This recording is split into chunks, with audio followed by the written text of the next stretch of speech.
Gálatas capítulo 3. Vamos a leer de los versículos 1 al 14.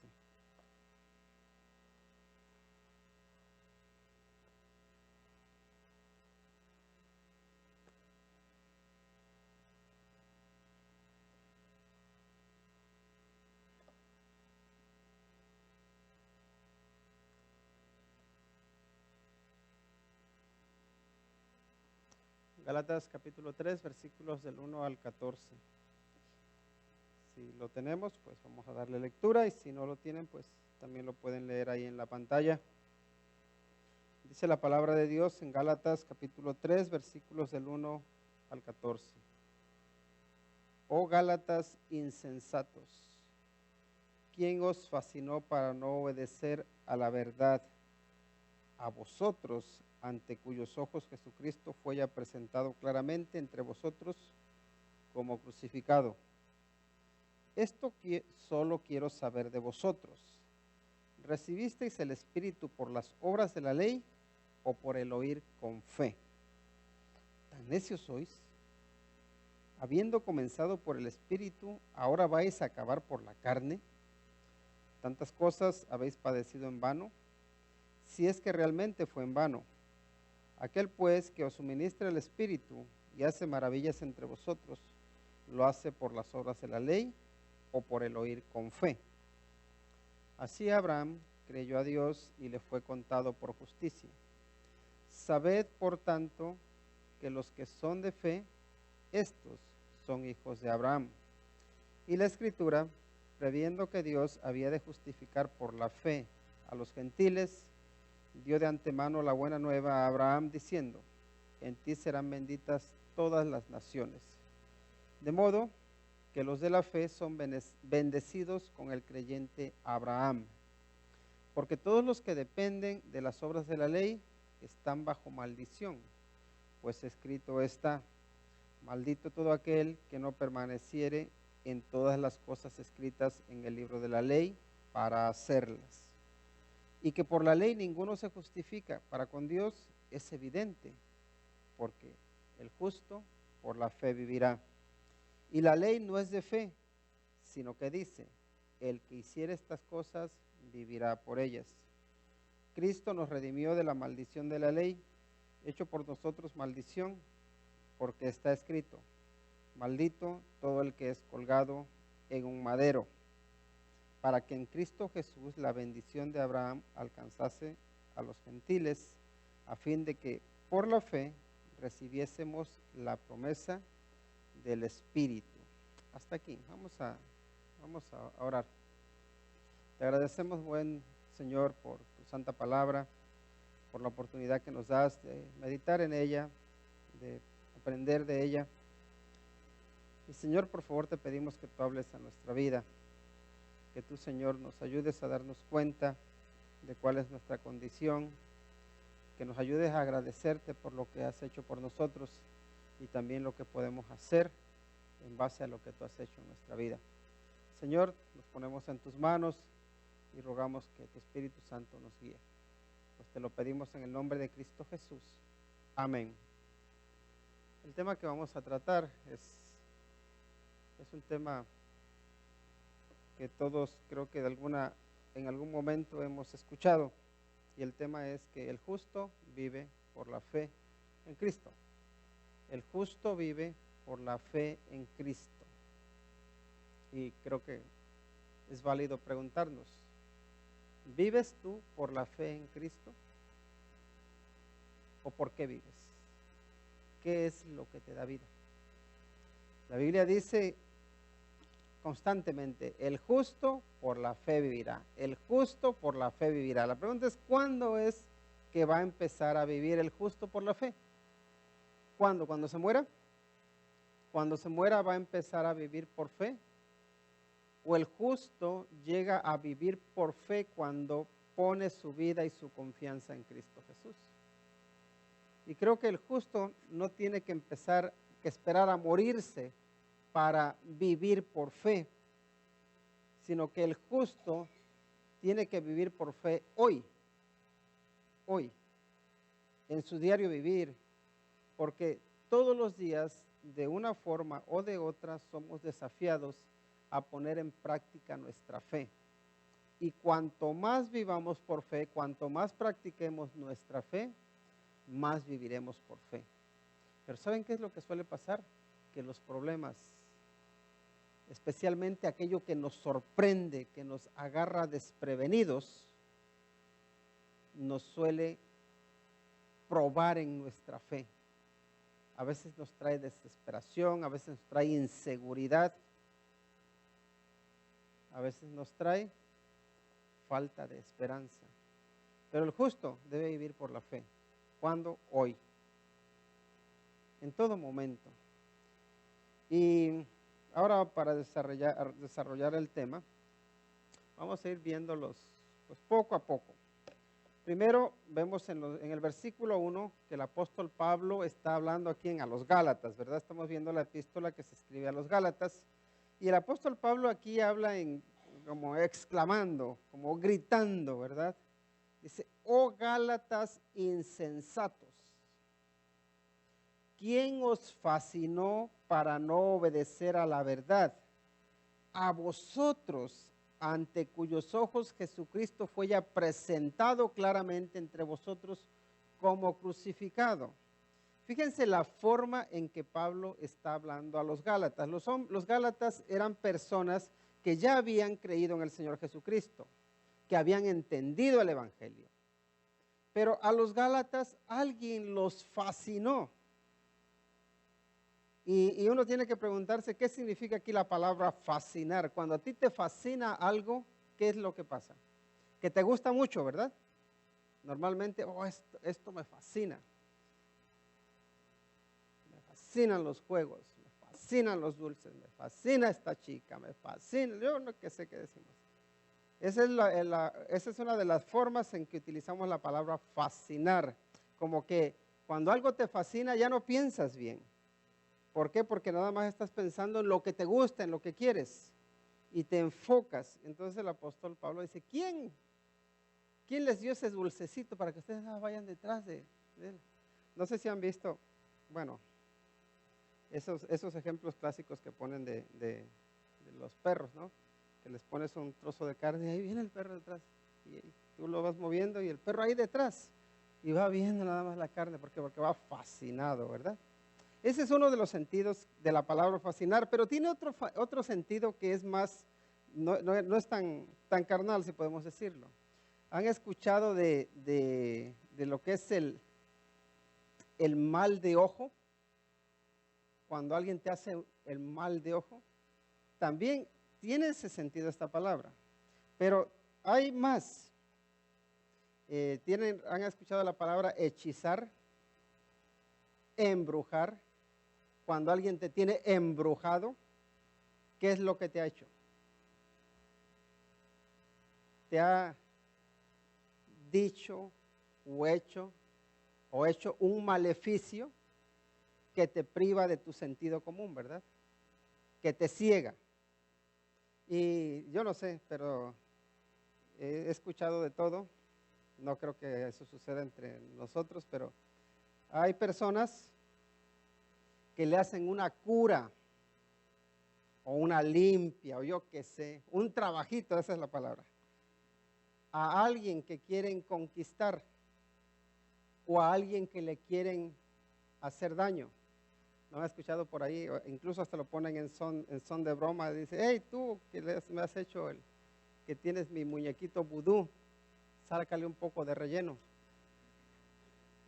Eso lo han escuchado, ¿verdad? Y entonces lo que están diciendo implícitamente es que alguien les está haciendo algo. Bueno, esta es la palabra que aquí está utilizando el apóstol Pablo. Y la palabra es vascaino.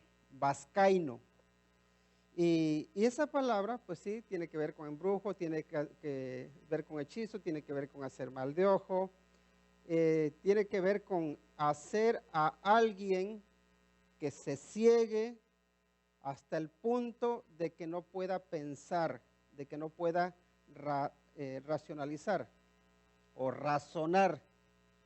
Y eso es lo que le está diciendo el apóstol Pablo a los Gálatas. Dice, Gálatas insensatos. Y esa es otra palabra interesante, porque la palabra insensatos es un poco, se supone que respetuosa, ¿no? Pero ¿qué tal la palabra Gálatas tontos? También se puede traducir como tontos, o como necios, o como sin sentido común, como personas que no piensan. Es lo que le está diciendo, Gálatas que no utilizan la mente. ¿Quién los ha cegado? ¿Quién les ha cegado su razonamiento para que no obedezcan la verdad? Y diríamos que Gálatas más tontos, ¿verdad? Pero esa pregunta es la misma pregunta que se nos puede hacer a nosotros. ¿Quién te ha cegado a ti para no obedecer a la verdad? ¿Quién te ha cegado a ti para que no obedezcas a Dios? ¿Quién te ha cegado a ti para que no hagas caso a la palabra de Dios? ¿Quién o qué te ha cegado? ¿Quién o qué nos ha cegado? A veces nos cegamos nosotros mismos, a veces nos ciegan nuestros propios deseos, a veces nos ciega la droga, a veces nos ciega el alcohol y ¿por qué no? A veces también nos ciega nuestra maldad, nuestra ira. ¿Has actuado muchas veces tú bajo la ira que no piensas? Que destruyes, que ofendes, que te sueltas unas palabrotas tremendas. Porque eso es lo que te engaña, eso es lo que te ha cegado. Y eso es lo que le está preguntando el apóstol Pablo. Ustedes, Gálatas, que debían ser coherentes, que debían ser racionales, que deberían tener una buena lógica, ¿quién los ha engañado? Dice. ¿Quién les ha cerrado los ojos? Pero es la misma pregunta que nos podemos hacer a nosotros mismos. ¿Qué nos ciega? ¿Qué te tiene a ti engañado? ¿Hay algo que te tenga engañado? Y miren, aún sigue más adelante y dice, a vosotros, dice, ante cuyos ojos Jesucristo fue ya presentado claramente entre vosotros como crucificado. Y aquí lo que está diciendo es, dice, yo me podría haber esperado esto de cualquier otro, pero de ti no. Un poco lo que nos pasa a nosotros con nuestros hijos. Recuerdo de una señora que tenía a su hijo como un modelo. Dice, yo siempre creía que era mi hijo el más tranquilo, el más bien portado, el que mejor estudiaba, el que si los amigos querían hacer algo malo, él es el que les decía, no, no, eso no se hace. Y cuando me voy dando cuenta, dice, de que él es el que llevaba las fiestas, de que él era el que menos estudiaba, de que él era el más juerguista, el más peleonero, era el peor, dice. Yo me esperaba esto de cualquiera menos de mi hijo. ¿Te ha sucedido a ti que tienes a una persona en muy alta estima y luego te falla? Y dices, de cualquiera me lo hubiera esperado menos de ti. Eso es lo que el apóstol Pablo está diciendo aquí a los Gálatas. Dice, Gálatas insensatos, dice, si ustedes ya habían creído en el Señor Jesucristo, ustedes ya se les presentó claramente. Y me siento un poco como defraudado, porque yo lo esperaba de cualquiera menos de ustedes. Una traición me la espero de cualquiera menos de ti. Te esperas una traición de cualquiera menos de alguien en quien tú confías. Y esa es la idea que nos presenta aquí Gálatas. La pregunta también se puede invertir, o la idea también se puede invertir. ¿Eres tú la persona que ha defraudado? ¿Eres tú la persona en quien se había puesto toda la confianza y que la gente se esperaba algo malo de cualquiera menos de ti? Porque a veces también somos así. De cualquiera se habrían esperado eso, pero menos de ti. Porque tú dabas buen testimonio, porque tú parecías ser cristiano, porque tú parecías una persona recta, una persona íntegra, parecías una persona de palabra, pero resultaste una persona traidora. ¿Quién te fascinó? ¿Quién te engañó? Esa es la primera pregunta. ¿Hay alguien que te esté engañando para que no actúes lógicamente, para que no actúes justamente, para que no actúes razonablemente? ¿Por qué creen ustedes, ahora les pregunto, que hay hombres, se supone que serios, que están con su esposa y se van con otra mujer? ¿Por qué? Porque se ven fascinados o se ven engañados, se ven cegados. Y ahí, ¿qué los ciega? Una pasión inmediata. Mujeres también. Y da igual, pueden ser pastores, pueden ser sacerdotes, pueden ser los más santos que tú te quieras imaginar. Puede ser tu marido o puede ser tu esposa. ¿Qué los ciega? ¿Qué te ciega? ¿Qué te engaña? No dejes que nada te engañe a ti que has conocido a Jesucristo, a ti que has conocido la verdad. No te dejes engañar, no nos dejemos engañar. Siguiente punto. Ahora aquí nos habla, recordemos el contexto de lo que está hablando, ¿verdad? Ellos lo que han hecho es esto, abandonar la doctrina verdadera, abandonar lo que el evangelio, las buenas noticias de salvación, e irse otra vez hacia el hacer las obras de la ley. Es decir, dejar de depender en el poder de Dios para depender en su fuerza, en su poder, en sus habilidades. Eso es lo que los gálatas están haciendo, en esencia podemos decir. Ahora, él les pregunta, esto solo quiero saber de vosotros. Una preguntita. ¿Recibisteis el Espíritu por las obras de la ley o por el oír con fe? ¿Recibiste el Espíritu por fe o por obras? Eso es un poco lo que les pregunta. A ver, todos nosotros, siempre hay debate, ¿no? Especialmente entre iglesias de tendencia carismática o tendencia conservadora, siempre está el que en esa iglesia no tienen el Espíritu. Nosotros sí tenemos el Espíritu.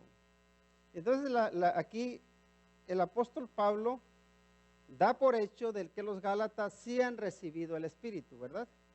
¿Cómo recibieron el Espíritu? La pregunta, él dice, ¿lo recibiste por hacer la ley, por cumplir con todos los mandamientos de la ley, o lo recibiste por el oír con fe?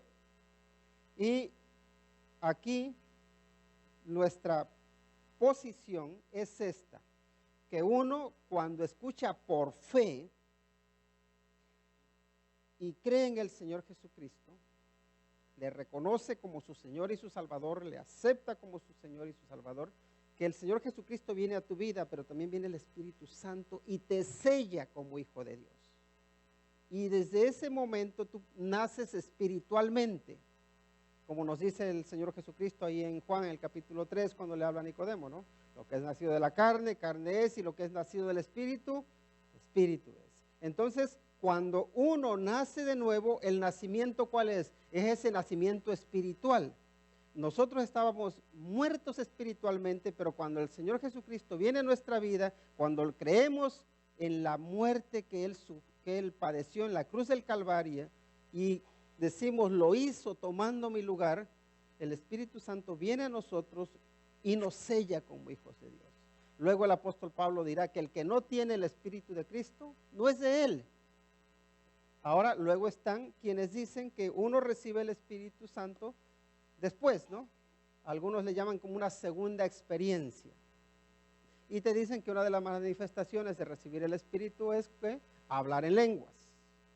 Y la verdad es que sí vemos que en la Biblia hay varias ocasiones en que se habla en lenguas, cuando viene, por ejemplo, el Espíritu Santo sobre los discípulos y empiezan a hablar en lenguas distintas, ¿verdad? Y el motivo de las lenguas era ser una señal para los incrédulos. El apóstol Pablo luego también en Corintios, capítulo 14 principalmente, bueno, se empieza desde el 12 el tema, vamos a ver que él explica claramente lo que son las lenguas. Ahora, el Espíritu Santo se manifiesta solamente dando el don de lenguas o se manifiesta dando muchos dones. Se manifiesta dando muchos dones, porque el Espíritu da a cada uno como Él quiere. Ahora, una cosa es recibir el Espíritu Santo y otra cosa es ser lleno del Espíritu Santo. Y creo que ahí es donde se produce un poco la confusión. ¿Por qué? Porque mucha gente confunde recibir el Espíritu con ser lleno del Espíritu. Tú eres lleno del Espíritu cuando vives en obediencia a Dios. ¿Por qué? Porque te vas fortaleciendo espiritualmente. Porque igual que el Señor Jesucristo fue lleno del Espíritu Santo.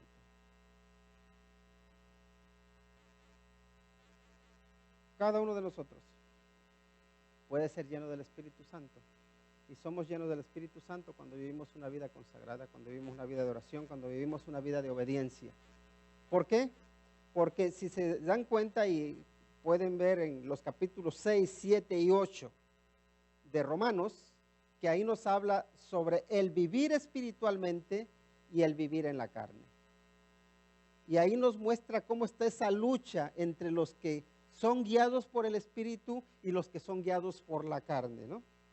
Y ahí está ahí se muestra muy bien la diferencia. Y cómo aquella persona que es llena del Espíritu es la que vive en sumisión, en obediencia a la palabra de Dios. Y la que no es llena del Espíritu es la que vive en sumisión, obediencia ¿a qué? A su carne, a sus deseos. Que eso es lo que nos engaña a nosotros, nuestros deseos carnales. Y cuando hablo de deseos carnales estoy hablando de los deseos impuros que todos tenemos. Porque hay deseos que son puros. Y eso no le podemos llamar deseos carnales. Pero bueno, entonces la pregunta aquí tan sencilla es, ¿ustedes por qué recibisteis el Espíritu? ¿Por fe o por obras? ¿Por el oír con fe? Y creo que cada uno de nosotros sabe que la fe viene ¿por qué? Por el oír. Y el oír por la palabra de Dios. La fe no viene por el que yo hago. El yo hago es una consecuencia de la fe. Es una consecuencia de haber recibido el Espíritu. ¿Por qué? Porque el Espíritu te capacita. ¿Para qué? Para vivir en obediencia, para vivir por fe también. A vivir en la fe. Ahora, siguiente, punto número 3. Algo que debemos tener en cuenta es que Dios obra maravillas cuando lo oímos como con fe. Escuchar a Dios con fe. Miren los versículos 3 al 5. Les dice, tan necios sois. Es como, no me lo puedo creer, dice.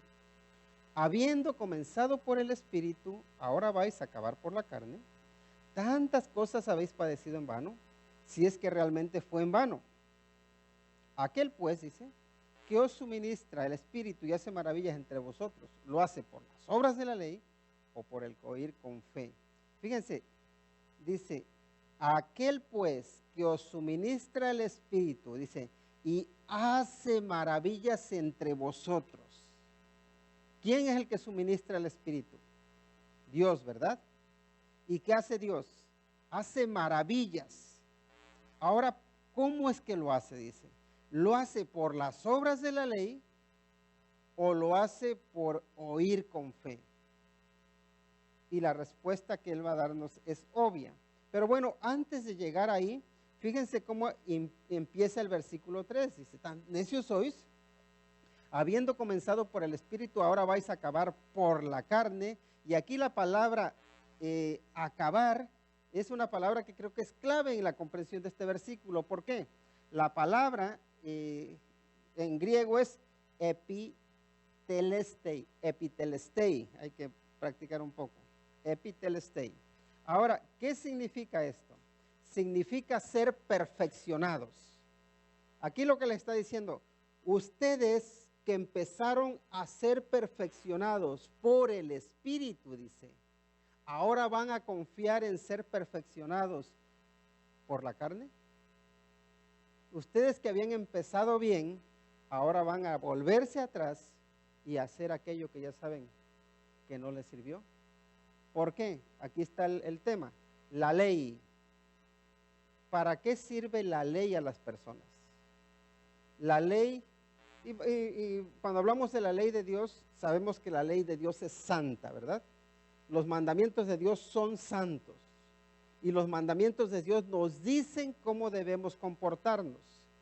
Solo hay una cosa que no logra la ley hacer en nosotros. ¿Saben qué es? Cambiar nuestro corazón. La ley no cambia nuestro corazón. La ley no nos capacita para hacer el bien. La ley solo nos dice lo que está bien y nos dice lo que está mal.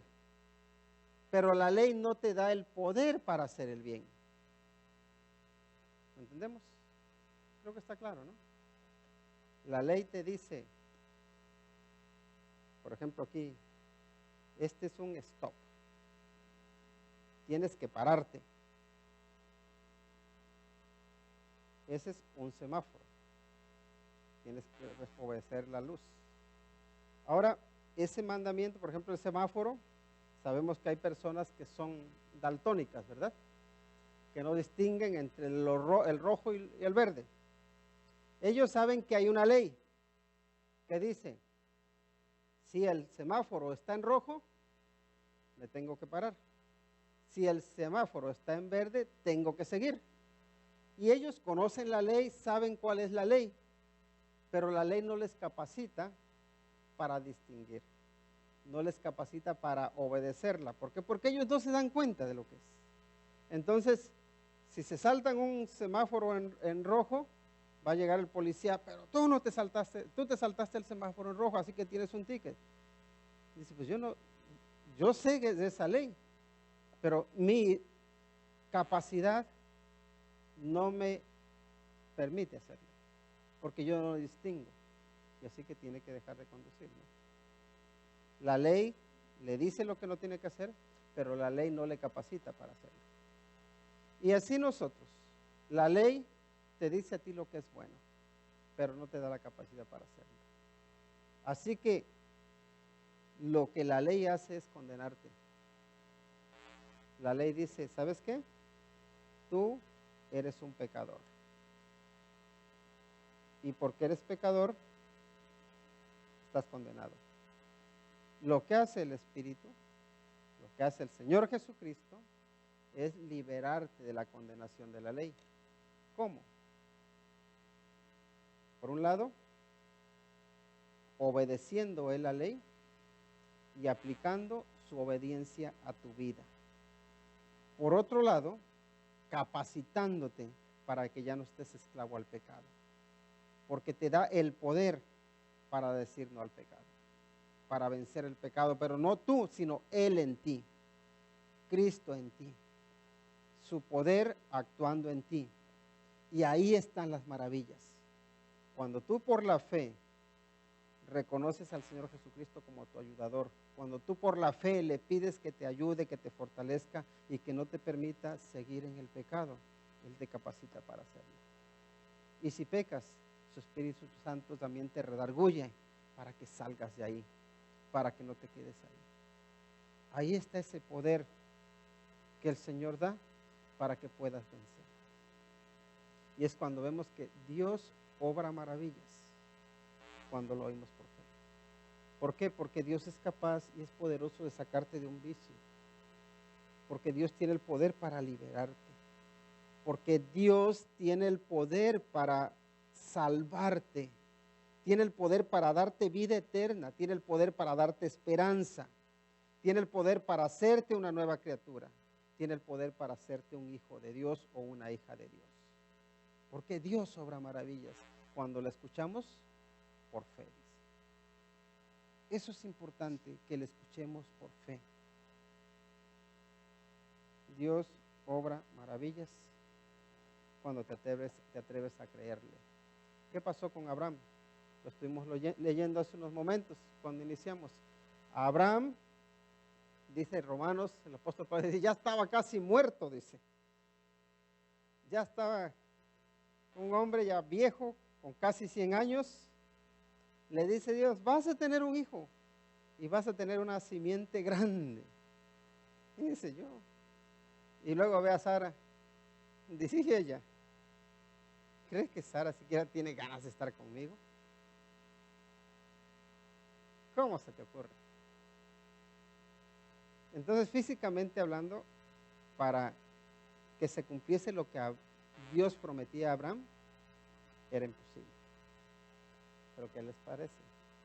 Que Dios obra maravillas. Y Abraham dijo, si Él lo promete, yo lo creo. Porque lo que Dios promete lo cumple. Y ahí, de un hombre ya casi muerto, Dios hizo una gran nación. Ahí hizo maravillas por oír, por fe. Dios obra maravillas cuando te atreves a creerle, cuando te atreves a creer en sus promesas. No cuando te atreves a darle órdenes, porque a veces cambiamos las cosas. Escucho a algunos que dicen, yo decreto, yo ordeno. ¿Quién eres tú para ordenar? Créele al Señor, cree en sus promesas y no te pongas a darle órdenes. ¿Qué te crees que es tu mandadero? No. Dios es el Dios todopoderoso. Ahora lo que Él promete lo cumple, pero escúchale con fe. Escuchémosle con fe. Ahora hay una pregunta que a todos nos inquieta. En un punto de nuestra vida, tarde o temprano llegamos a preguntarnos esto. ¿Cómo eran justificados los que vivieron antes de Cristo? Aquellos que vivieron antes de que el Señor Jesucristo viniese a este mundo a morir en la cruz del Calvario, ¿cómo se salvaban ellos? ¿Cómo creen ustedes que se salvaban? Miren lo que nos dicen los versículos 6 y 7. Dice: así Abraham creyó a Dios, dice, y le fue contado por justicia. Dice, sabed por tanto que los que son de fe, estos son hijos de Abraham, dice. ¿Cómo eran justificados los que vivieron antes de Cristo? Por la fe. Por la fe es que vivimos. Por la fe es que eran salvos. Fe en las promesas. Y si nos vamos al libro de los Hebreos en el capítulo 11, ahí van a ver que hay muchísimos héroes de la fe. Por eso, héroes de la fe, que ¿cómo fueron salvos? Por la fe. Por la fe en las promesas que Dios les había hecho. En que Dios iba a traer un Salvador. Así que, ¿por qué cómo eran salvos? Por la fe en Cristo Jesús. O en la fe, en este caso, en las promesas de que vendría un Salvador. ¿Y cómo son justificados los que viven después de Cristo? Eso también tenemos que preguntarlo. O sea, nosotros. Versículos 8 y 9 dice así, el 8. Y la Escritura dice, fíjese, previendo que Dios había de justificar por la fe a los gentiles, dio de antemano la buena nueva a Abraham, diciendo, en ti serán benditas todas las naciones. De modo que los de la fe son bendecidos con el creyente Abraham. Dice que los de la fe son bendecidos con el creyente Abraham. ¿Quiénes son esos? ¿Quiénes son esos de la fe? Esos de la fe eres tú y soy yo. Aquellos que vivimos después. Porque el justo vive por la fe antes de Cristo y vive por la fe después de Cristo. Tú y yo tenemos esa bendición. Ahora, hay algo que debemos tener en cuenta también, es esto. Y si ven que voy rápido es porque no quiero que se me empiecen a dormir. Es esto: todo el que dependa de las obras de la ley está bajo maldición. Los versículos 10, 11 y 12 nos dicen, porque todos los que dependen de las obras de la ley están bajo maldición, pues escrito está, maldito todo aquel que no permaneciere en todas las cosas escritas en el libro de la ley para hacerlas. Y que por la ley ninguno se justifica para con Dios, es evidente. ¿Por qué? Porque el justo por la fe vivirá. Y la ley dice, no es de fe, sino que dice, el que hiciere estas cosas vivirá por ellas. Fíjense la frase que dice, el que hiciere estas cosas vivirá por ellas. Aquí nos está hablando por un lado, de Abraham, ¿verdad? Que creyó a Dios y le fue contado por justicia. Muy bien. Por otro lado, vemos que el que haga estas cosas vivirá por ellas. ¿Qué cosas? Las obras de la ley. Muy bien, aquí lo que está evocando en el fondo es dos pactos. ¿Han escuchado lo que es el pacto abrahámico? Un pacto que Dios hace con Abraham. Eso se encuentra en los capítulos 12 hasta el 17 de Génesis. Capítulo 12 vemos cómo Dios llama a Abraham y las promesas que le hace.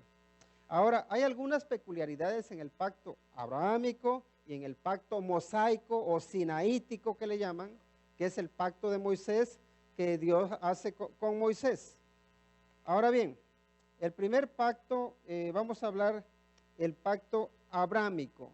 Tiene una cualidad y es esta, y es que es un pacto incondicional. Es decir, lo que Dios promete a Abraham se va a cumplir sin importar cómo se porte Abraham. Abraham, De hecho, vemos que comete varios errores, vemos que le falla a Dios en varias cosas, y sin embargo, lo que Dios promete se cumple. ¿Por qué? Porque es un pacto incondicional que no depende de la fidelidad de Abraham, depende de la fidelidad de Dios.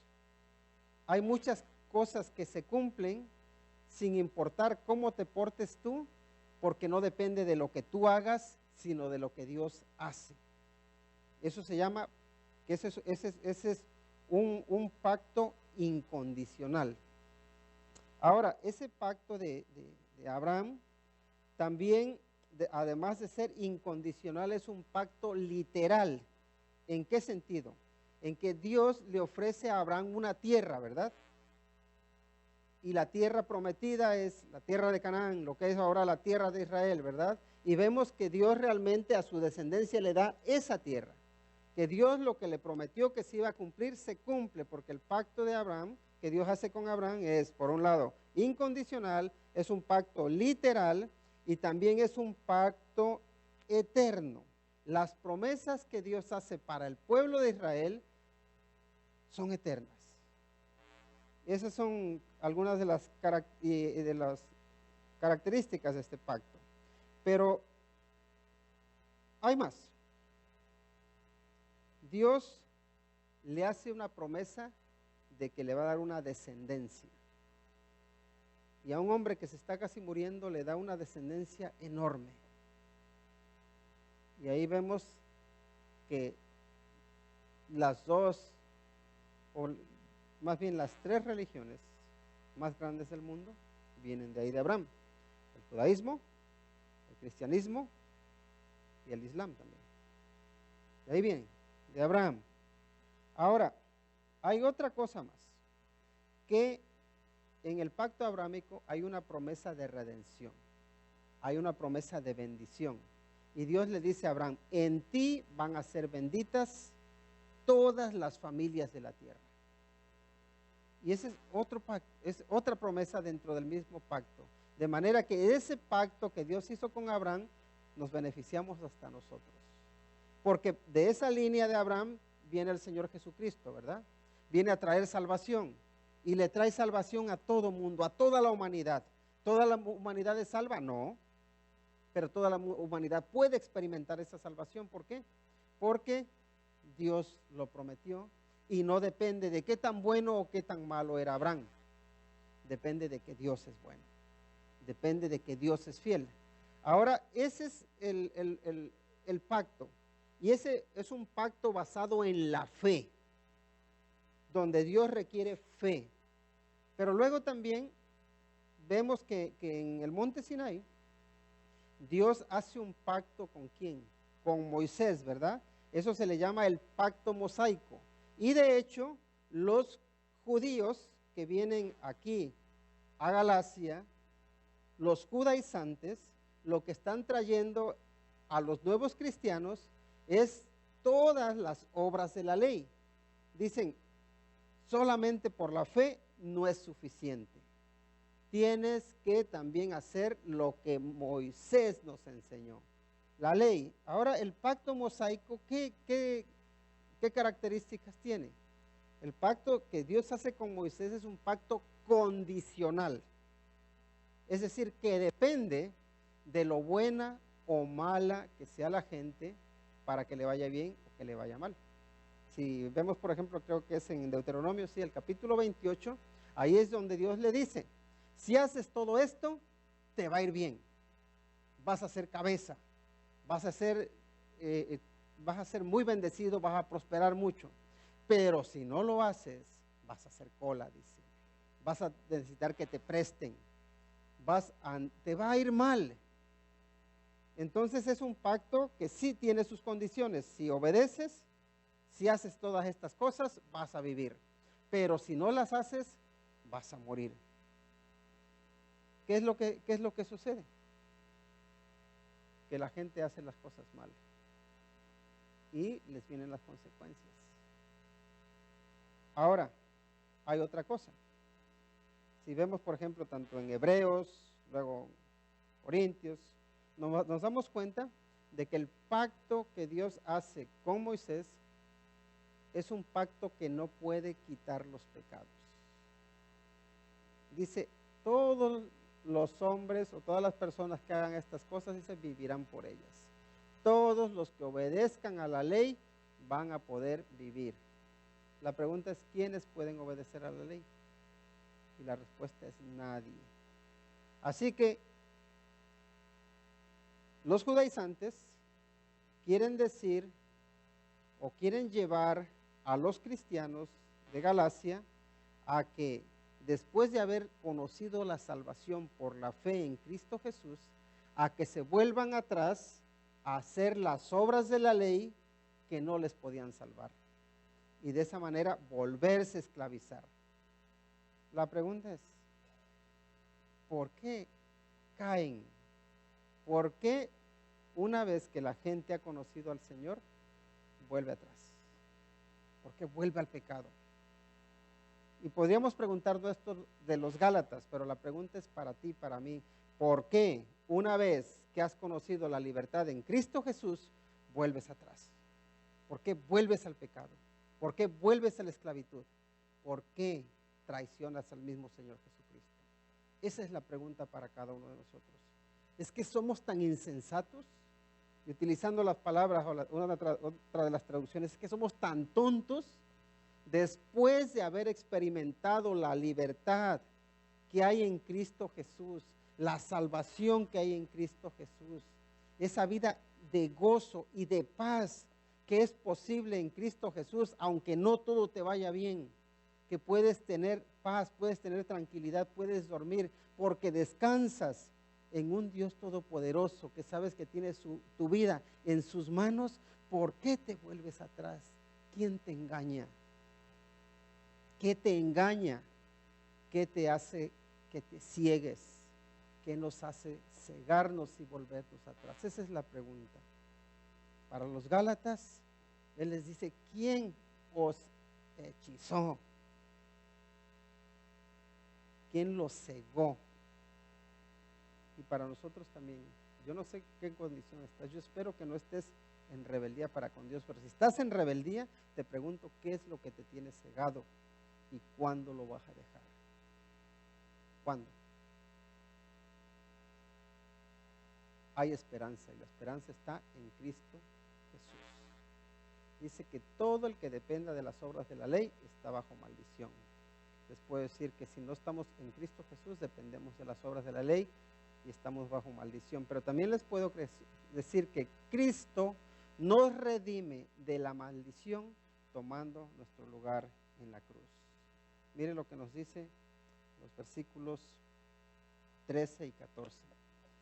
Cristo nos redimió de la maldición de la ley, hecho por nosotros maldición, porque escrito está, maldito todo el que es colgado en un madero, para que en Cristo Jesús la bendición de Abraham alcanzase a los gentiles, a fin de que por la fe recibiésemos la promesa del Espíritu. Fíjense lo que nos está diciendo.